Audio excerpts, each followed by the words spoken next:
안녕하세요. 오늘은 너 거기 너 있었는가 그때에 라고 하는 찬송을 해설하도록 합니다.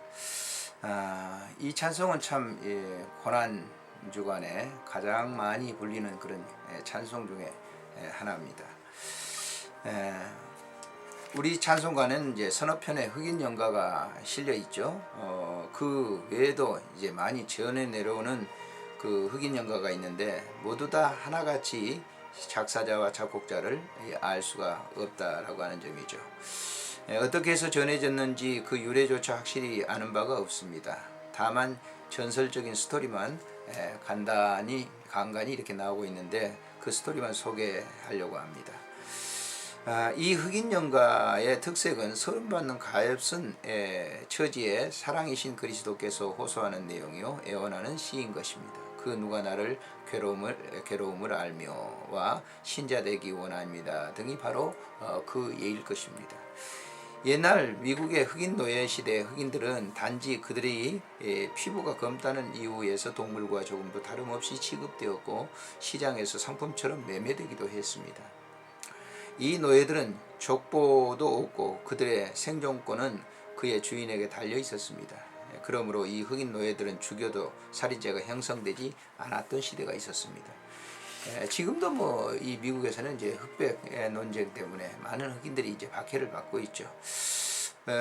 흑인들도 분명히 하나님의 휘조분인데 다만 피부색이 검다고 하는 것이 하나님의 실패 작품이 될 아무런 이유가 되지 못합니다.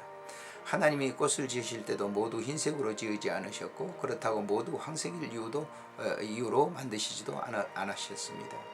흙도 갈색, 검은색, 붉은색, 흰색, 회색, 각양각색으로 만드셨고 빛도 곡식도 산천초목도 여러가지 색으로 다양하게 만드셨습니다. 하나님을 미를 사랑하시기 때문에 그렇게 하신 것입니다. 에덴 동산도 아름답게 지으셨다고 하셨고 천지 만물을 이와 같이 모두 다양하게 지으셨다는데 인간도 다양하게 만드시지 않겠습니까?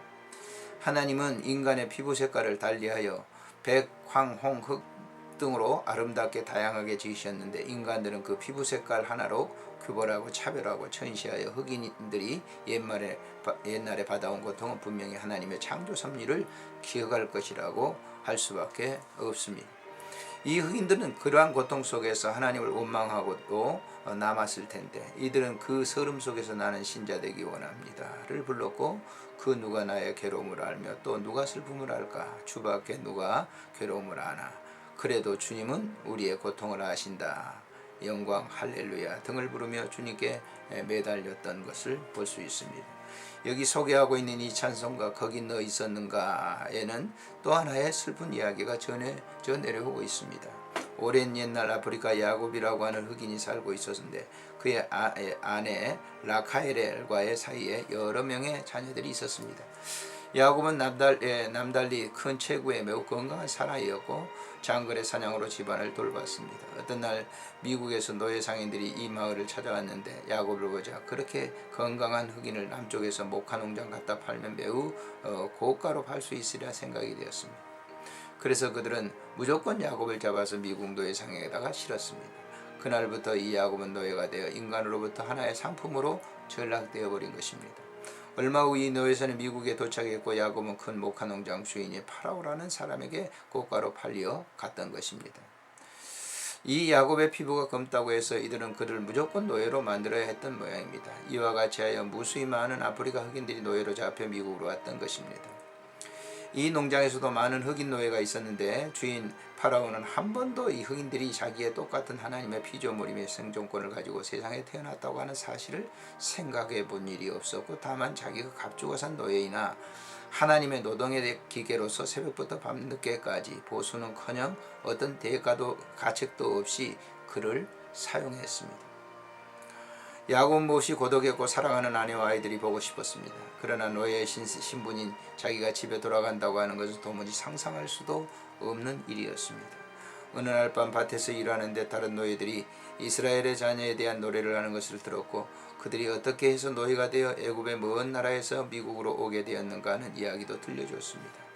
애굽은 애굽에서 온 이 노예들은 크리스찬이었습니다. 이들은 야곱에게 예수 그리스도에 관하여 이야기해 주었고 예수께서 죄인뿐 아니라 약하고 천하고 보잘것없는 인간을 구원하시기 위하여 이 세상에 오셨다는 이야기를 해 주었습니다. 복음을 전해 준 것이죠.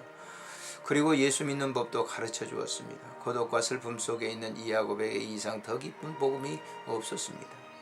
그때부터 야곱은 예수를 믿고 곧 세례를 받았습니다.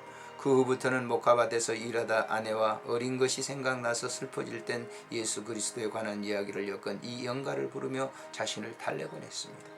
그럴 때마다 다른 노예들도 같이 이 노래를 부르며 그리스도의 영을 통한 위안을 간절히 사모했던 것입니다. 이 노래는 계속 퍼져 얼마 후 교회에서 불려지게 되었습니다. 어떤 주일이었습니다. 야곱이 교회 갔을 때 교회 목사는 흑인들이 연가가 그들로 하여금 주님을 더욱 사랑하는 데 큰 도움을 주었다고 하는 것이었습니다. 그리고 목사는 인간을 서로 사랑하고 용서하는 이 위대한 일은 이 흑인들을 통하여 하나님이 하시게 될 것이라고 매우 함축성 있는 암시를 해 주었습니다. 피부색이 검은 것이 원인이 되어 평생 가족을 떠나 노예로 그 고달픈 고역을 치른 이 억울함을 그리스도의 사랑과 자비가 아니고서는 어찌 해결할 수 있겠습니까? 그리스도가 죄 없이 죄인의 손에 붙들려 십자가에 온갖 고통을 당하면서도 아버지여 저들의 죄를 용서하여 주시옵소서라고 하셨으니 이 모든 것을 생각할 때 나는 그저 떨려. 야곱은 그 사랑과 감사에 녹아져 언제고 이 연가를 늘 부르다가 하나님의 부름을 받았다고 하는 일화가 있습니다. 우리가 이 복음성가를 이 성가를 부르면서 정말 십자가 앞에서 우리 자신들을 조아려 내놓는 그런 이 아름다운 그 믿음의 신앙은 이 흑인들, 노예로 팔려간 이 흑인들에게 이 산 고백이었다라고 하는 것을 우리에게 가르쳐준 이 찬송이 아닐 수 없습니다. 안녕히 계십시오.